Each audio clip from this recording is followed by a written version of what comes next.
পিঠা বানানোর সময় আমার মতো ভুল আর কেউ করবেন না। আমি অনেক চেষ্টার পরে এই পিঠাগুলা বানাইতে সফল হইছি। কিন্তু একটা পিঠাও খাইতে পারলাম না। আর কেন খাইতে পারলাম না অবশ্যই আপনারা যদি সম্পূর্ণ ভিডিওটা দেখেন তাইলে আপনারা বুঝতে পারবেন। সবাই তো বাবার বাড়ি যাইয়া শীতের পিঠা খাইলো, কিন্তু আমার তো আর সেই কপাল নাই। আমার নিজের একলাই পিঠা তৈরি করে খাওয়া লাগবো। যাই হোক, অনেক সাহস নিয়ে সবকিছু আয়োজন করে চলে এলাম পিঠা বানাইতে। আজকে আমি ভিজা পিঠা বানামু, তাও আবার আমার জীবনের প্রথম প্যাকেটের গুড়ি দিয়ে। আমি পিঠা খাইতে ইচ্ছে করে কিন্তু বানাইতে পারি না, তাও সাহস নিয়ে বানাইতে নিলাম, কিন্তু একটা পিঠাও বানাইতে পারলাম না। এখন কি পিঠা বানাইতে পারবো? পিঠা খোলাই দেওয়ার পর নিচের তলাটা অনেক সুন্দর হইতেছে, কিন্তু উপরে একেবারেই হইতেছে না, ভিতরে অনেক কাঁচা থাকতেছে, যেটা দেখে আমার পিঠা বানানোর আর ইচ্ছাই করতেছে না। সেগুলো এরকম হওয়ার কারণটা তো আমি খুঁজেই পাইলাম না। তারপর আমি আম্মুরে ফোন দিলাম যে আম্মু, আমি পিঠা বানাইতে নিছিলাম কিন্তু পিঠাগুলো এরকম হইতেছে। আম্মু কইলো যে তোমার কাছে যদি শুকনা কাই থাকে, ওই শুকনা কাইয়ের মধ্যে ওই পাতলা কাইটা দিয়ে দাও, তাইলে হয়তো পারফেক্ট কাই হইব। তোমার কাইটা বেশি পাতলা হয়ে গেছে, যার কারণে এরকম হইতেছে। তো আমি আবার কি করলাম, একটা গুড়ির প্যাকেট আনলাম, প্যাকেট আইনা তারপর এই পাতলা কাইয়ের সাথে এই কাইটা মিলাই দিলাম আম্মুর কথা মতো। তো আম্মু আমার প্রথম ভুলটা ধরাই দিল। তারপর যাই হোক, আমি পিঠাগুলো অনেক সুন্দর করে বানাইতেছিলাম, আর ওই কাইটা এরকম ভাবে করার পরে কিন্তু আমার পিঠাগুলো অনেক সুন্দর হইতেছিল। প্রথম 2-3 খোলা ভাজার পর আমি তো ভাবছিলাম হয়তো পিঠা বানাইতেই পারবো না, সব কাইগুলো আমার হালাই দিতে হইব।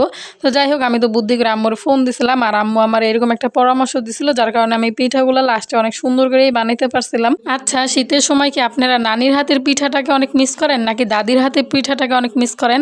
আমি কিন্তু আমার নানির হাতের পিঠা খাওয়াকে অনেক মিস করি। আর নানিকে মিস করার কারণ একটাই, কারণ দাদির কাছে গিয়ে কিভাবে আবদার করে, কিভাবে দাদির কাছে গিয়ে শীতের পিঠা খায়, এটা আমার কোনো ধারণাই নেই। ছোটবেলা থেকেই আমার মা আর আমার নানি সবকিছু আমাদের যদি কোনো কিছু খাইতে ইচ্ছা করতো বা কোনো কিছুর আবদার থাকতো, তাহলে শুধু মা আর নানির কাছেই বলতাম। যাই হোক, পিঠা বানাইতে বানাইতে আমি আপনাদের সাথে অনেক কথাই বললাম। আর পিঠা বানাইতে বানাইতে আমার কিন্তু প্রায় রাত 9টার মতো ভাইজে গেছে। আমি আসরের পর পিঠা বানাইতে বইছি, আর এখন রাত 9টা বাজে। আমি যেন খুব তাড়াতাড়ি পিঠাগুলো বানাইতে পারি, এই জন্য আমি 2 চুলায় দিয়ে দিছিলাম। এক চুলায় আমি পিঠা ভাজতেছি, আর এক চুলায় শিরা গরম করতে দিছিলাম। আর এই তো আমার পিঠাগুলো বানানো শেষ, এখন আমি ভিজিয়ে নিতেছি। পিঠা বানানো শুরু থেকে আমি অনেকগুলো ভুল করছি, আর প্রথম ভুলটা তো আম্মু শুধরিয়ে দিল, কিন্তু দ্বিতীয় ভুলটা হইতেছে এই জায়গায়, যে আমি পিঠাগুলো যে ভিজাইতেছি, ভিজানোর সময় আমি খেয়াল করি নাই, গরম গরম অবস্থায় আমি ঢাকা দিয়ে রাখছিলাম, যার কারণে আমি সকালবেলা একটা পিঠাও খাইতে পারি নাই। সব পিঠাগুলো আমার নষ্ট হয়ে গেছিলো, চুকা চুকা হয়ে গেছিলো। তারপর জানি কেমন একটা লোড লোড ছেড়ে দিছিল, যার কারণে আমি একটা পিঠাও খাইতে পারি নাই। ওই যে একটা কথা আছে না, যেটা ভাগ্যে না থাকবে সেটা হাজার চেষ্টা করেও কিন্তু খাওয়া যায় না আর জোগাড় করা যায় না। তো যাই হোক, আমি শুরু থেকে আমার এই পিঠাগুলো বানাইতে অনেক বাধা বিপত্তি আইছে, তারপরও আমি চেষ্টা করে পিঠাগুলো বানাইতে সফল হয়েছিলাম, কিন্তু একটা পিঠাও আমি খাইতে পারি নাই। তো যাই হোক, এই জায়গায় এই যে পাটিসাপটা তারপর বড়া পিঠাগুলো দেখতেছেন, এইগুলো আমার নানি পাঠাই দিছিল আমাকে লেগে। আমার নানির অনেক ইচ্ছা ছিল যে আমি যাবো, তারপর আমাকে নিয়ে শীতের পিঠা খাইবো, কিন্তু আমি যাইতেও পারি নাই আর খাইতেও পারি নাই। অবশেষে শীতের শেষে আমার নানি আজকে এই পিঠাগুলো আমাকে লেগে পাঠাই দিছিল। পিঠা বানানোর সময় আমার মতো এরকম ভুল আর